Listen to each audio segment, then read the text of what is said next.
2023 one day বিশ্বকাপে যেই মাঠে ভারতীয় ক্রিকেটের কোটি ভক্তের হৃদয় ভেঙেছিল, সেই নরেন্দ্র মোদী স্টেডিয়ামেই হতে চলেছে আগামী বছর টি-20 বিশ্বকাপের ফাইনাল।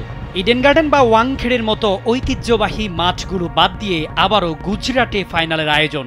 এটা কি কেবল আয়তনে দীর্ঘ বলেই, নাকি বোর্ডের এমন সিদ্ধান্তের নেপথ্যে আছে বড় কোনো ইঙ্গিত?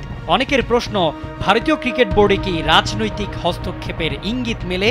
ইতিমধ্যেই মাঠের লড়াইয়ের প্রস্তুতি শুরু হয়ে গেছে। ইন্ডিয়ান এক্সপ্রেসের খবর অনুযায়ী আহমেদাবাদ, দিল্লি, কলকাতা, চেন্নাই ও মুম্বাই এই 5 শহরে হবে ম্যাচ। প্রতিটি মাঠে কমপক্ষে 6টি করে খেলা। ভারতের পাশাপাশি আয়োজক শ্রীলঙ্কাও, যদিও তাদের দেশের ম্যাচ ভেন্যু এখনো চূড়ান্ত নয়। পাকিস্তান সেমিফাইনাল বা ফাইনালে উঠলে সেই ম্যাচ হবে নিরপেক্ষ মাঠে।